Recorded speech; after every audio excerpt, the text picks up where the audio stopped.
What is going on, NFC South Roundtable, and welcome back into another video. Super excited to talk about this one. We started to talk about the draft a little bit in recent videos, but in this one, we got free agency first. In fact, we got the start of free agency, the start of the new league year, the legal tampering period, and then, of course, the start of free agency in less than a month. So we want to come on here and talk about each team here in the NFC South and one free agent that they must target.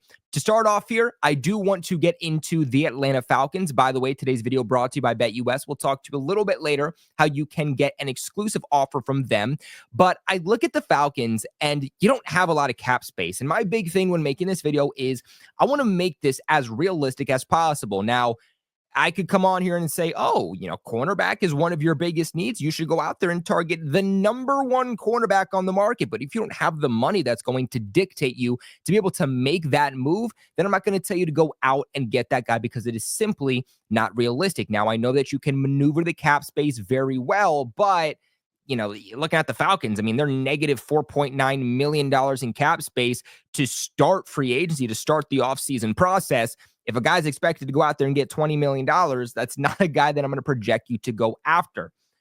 Maybe this is a hot take, but Paulson Adebo, the cornerback, I think would make a ton of sense for a team like the Atlanta Falcons. And nonetheless, too, you're poaching from an in-division rival. You Saints fans, you might be hearing that. You might be getting a little bit of PTSD saying, oh, that's not going to happen. Paulson Adebo, he's not going to go out there. He's not going to sign with an in-division rival. I promise you, players do not care as much about signing with an in-division rival as you think, unless they specifically and vocally have hated that team. Players, more often than not, are simply going to go where the market is, where they're going to ultimately get the money. And I think a team like the Falcons would make a lot of sense. Paulson Adebo isn't expected to have as big of a market as some people think, which is a little bit shocking because he's still young and he's still a very good cornerback. I mean, he's only 25 years old. The market value is that he's projected to sign a 2-year deal worth about $22.3 million, making only about $11.1 million per year. We know that the Atlanta Falcons have multiple different holes, but especially on the defensive side of the football, they got to address the trenches, but they really have to address that secondary, which has been wildly inconsistent. They tried to bring in Justin Simmons before the start of the 2024 season to lock down that secondary. It didn't exactly work out. I thought about making Javon Holland the number one free agent target for the Falcons, but again, coming down to the money, I just didn't think that it was very realistic for the money that I think Javon Holland is ultimately going to make. But looking at Paulson Adebo's overall numbers here this past season, had an overall PFF grade of 63.3, a coverage grade of 63.9, had 47 solo tackles, 3 interceptions, 2 pressures, and allowed 34 receptions. Didn't have a single forced fumble, though. Didn't have any sacks. Did have 6 missed tackles, so little bit of an issue there for him. A 67 overall passer rating when targeted and 12.6 yards allowed per reception. Now, another big part to the Paulson Adebo game that I do struggle with a little bit that I think is bringing down that value is that he has really good reps and really good moments, but sometimes he does a little bit too much, which is where he starts to get flagged. And I mean, getting flagged is really just as bad as having a bad play. But I feel like Paulson Adebo was doing a little bit too much because he said someone on this team has to play superhero football if we are going to win any games. I think if he goes to a team like the Atlanta Falcons, if they're able to address the trenches a little bit more, they have a little bit more going for their team overall in terms of success, he won't feel like the success of the team is all put back on him. And again, I think he addresses a need for you at cornerback. He can be plugged in as your cornerback too, but also won't cost you the entire bank. Now, moving on here to the Carolina Panthers, I would love for this team to address the trenches and more specifically that defensive line. I think a beautiful blueprint for the Carolina Panthers would be go out there, in free agency, make any trades, and try to get some veterans on that defensive side of the football. Then you go into the draft and you try to get some young pieces, some high-end pieces to build around with Bryce Young. That's just me personally. That's what I would do if I was in the front office for the Carolina Panthers. But Going the defensive side of the football here, Milton Williams, I just think makes a ton of sense for this team, and he fits under the overall cap space that the Panthers have. The Panthers, they don't have the most cap space, but they do have enough to be able to go out there and make some pretty decent moves. I mean, currently $28.8 million projected in cap space. You look at the market value for Milton Williams, and he's expected from the Philadelphia Eagles is expected to go out there, sign a 3-year, $36 million deal, making about $12 million on average. I think, again, bringing a little bit more consistency, bringing in that stability on the defensive line, having a good pass rush is going to take that defense to the next level. And Williams is a guy that's going to do something that I don't want to say it's rare for interior defensive linemen, but it's highly sought upon from NFL teams by getting a player on the interior of the defensive line that can actually get to the quarterback. Milton Williams this past season had a 70.1 overall PFF grade that ranked 31 out of a qualifying 219 defensive tackles. He had an elite pass rush grade of 90.4. Get this, that was second ranked out of all interior defensive linemen out of 219. When it came to his run defense, that's where he needs to be a little bit better. That's where it was more inconsistent. Had a 43.1 overall PFF grade that was 167th ranked out of 219 qualifying interior defensive linemen. His 12 solo tackles ranked 107th out of 219 defensive linemen. He had 6 sacks that ranked 17th out of 219, and he had 1 forced fumble that ranked 5th out of 219. His 1 forced fumble also ranked 5th out of all interior defensive linemen. He had 28 hurries, that was ranked 20th. He had 6 quarterback hits, that was ranked 23rd. He had 40 pressures, that was ranked 19th, and 1 batted pass that was ranked 32nd. I think when everybody thinks of pass rush, they think about going edge rusher, and that's obviously a big part of the game. But when you have one, if not multiple, good pass rushing interior defensive linemen, that makes it really, really hard on opposing quarterbacks, because when things are caving in from the edge, quarterbacks can still step up in the pocket and deliver a rocket, complete the first down, and continue their drive. But when you have interior defensive linemen breaking down the middle, that interior of the O-line, quarterbacks 9 out of 10 times, they can't do anything. They don't have anywhere to go. It's resulting in a sack. It's resulting in them throwing off their back foot. It's an interception, or it's an incomplete pass.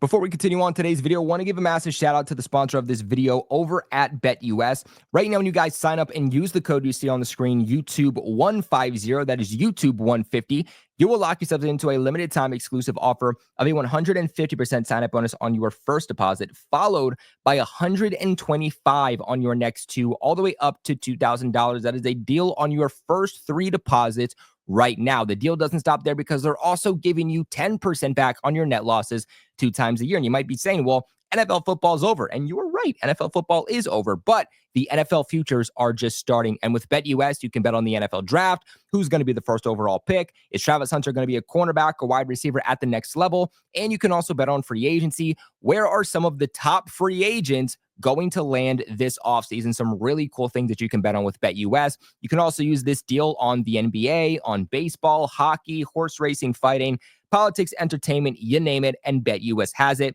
But play smart, play responsible, never bet more than you can afford to lose, but a massive shout out to BetUS. Now, moving on here to the New Orleans Saints, I'm starting to laugh. I'm starting to giggle a little bit, because this is probably the hardest one out of all teams to project, because can you guys even sign any free agent? Like, I know you can maneuver the cap a little bit, but you guys maneuvering the cap as much as you've done in recent years is exactly why you are where you are for yet another offseason, where you have the least amount of cap space out of every single team in the NFL. But you know what? Maybe you guys can flip it. Maybe you can be like a glass half full and say, you know what? We might have the least cap space in the NFL, but we have the most over the cap in the entire NFL. So, you know, you're number one at something. I was like, do I project you guys to sign up the punter? Because it's about all you can afford. You guys are projected to start with $47.1 million over the cap. So you guys actually owe the league $47.1 million. But I tried to realistically think, is there a way you can possibly maneuver this and still get a guy that's going to be able to help you now and a little bit in the future? And that's why I went with wide receiver Stephon Diggs. I was looking at some of these older receivers that I think their market's going to be lower. I looked at Amari Cooper. I looked at Keenan Allen. Those could potentially still be targets that you go after. Looking at Stephon Diggs' projected contract, though, he's expected to have a 1-year deal worth only about $13.4 million. And that might sound like a lot, but when you look at what wide receivers are making, that's actually pretty good value for him. Looking at Kellen Moore coming in, he's going to be an offensive-minded coach. He's going to want to revamp that offense, and you guys just don't have enough pass catchers. You don't have enough offensive help for whoever your quarterback is going to be next year. That is something you have to address, and getting a veteran in there at the position is only going to help you. I look at Stephon Diggs. I know that there's those character concerns from what was reported last year. That wasn't the same thing with the Houston Texans. He is also coming off of a season-ending injury. That's another thing that is of a concern, but it's going to lower his overall value. I know these things don't sound perfect, but if you're a Saints fan, you're not in a position to get the perfect players, to get the highest end players because of where you're at with the cap space. You're going to have to get kind of the leftovers and the guys that are going to bring a bit of those overall concerns. But Stephon Diggs was a guy that before he went down with that season-ending injury looked like the own Stephon Diggs. Was having a really, really good season. 62 targets, 47 receptions, 496 yards, 3 touchdowns. Trying to see what he had. So he had 2 drops total. That ranked 17th in the NFL.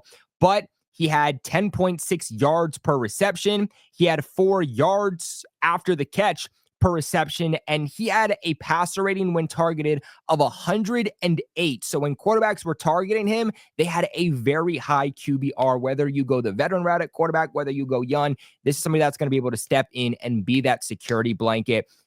Really good short area quickness. He works very well the short intermediate section of the field. Is also someone that can operate very deep, has some of the best footwork in the NFL. This is a guy that I would target if I'm the Saints. Now, moving on to the Tampa Bay Buccaneers, I almost had a cop-out answer here, and I was like, you got to re-sign Chris Godwin. I mean, that is probably your most ideal free agent, but if we're talking about external guys that you could come in and bring in, I feel like you guys have to address the defense. Sooner or later, more specifically, that defensive line, you have to address. That has been your Achilles heel. That was your Achilles heel last year. Big reason why you were so inconsistent. Had the droughts in the beginning towards end of the season that you had that led to a lot of those inconsistencies. Another year with a new offensive coordinator, take some of that pressure off of Baker Mayfield by having a better overall defense. And one of the best ways to have a better defense is by having a good pass rush. So I'm targeting here edge rusher / linebacker Matthew Judon, former New England Patriot, Baltimore Raven, and more specifically this past year, Atlanta Falcon. Another guy where you can poach from an in-division rival. How can you not love it? I'm looking at the Buccaneers, though, and they are another team that doesn't have a lot of money. I mean, you're projected to start with only about $8.3 million, so not a lot of room to upgrade that defense in free agency or the draft. But good for you, Matthew Judon is a guy that's not really expected to get a whole lot of money. He's projected to have a 2-year, $8.4 million deal. He'd only be making about $4.2 million on the open market. Now, he is 32 years old. He's on the back end of his career. He's not in his prime. He's not going to necessarily give you a whole lot of juice, but we see, edge rushers. We see pass rushers playing into their mid-30s. So this is a guy that I do still think has a couple good years left in him. And I just feel like the Atlanta Falcons, they just didn't use him right. They didn't use him the ways that he should. Showed a lot of juice with the Patriots before he went down with that season-ending injury in 2023. If they can replicate some of the things that the Patriots were able to do that made him one of the best pass rushers in the league on a year-to-year basis, I think that this could really, really be excellent value. Someone that can drop back into coverage, someone who's going to set the edge for you, can play stand-up linebacker, can put his hands in the dirt if may be. He had 6 sacks this past season, had 28 solo tackles that ranked 24th out of a qualifying 211 edge rushers, had 21 total stops that ranked for 45th amongst qualifying edge rushers, 16 hurries, 3 quarterback hits, and 25 total pressures with 3 batted passes. Again, another one of those situations where I know you want that big quality signing, the guy who's going to come in like a Josh Sweat and make that difference, but you just don't have the money for it. I think Matthew Judon is a guy, given the projected contract, that you take the gamble on because there is still high potential upside.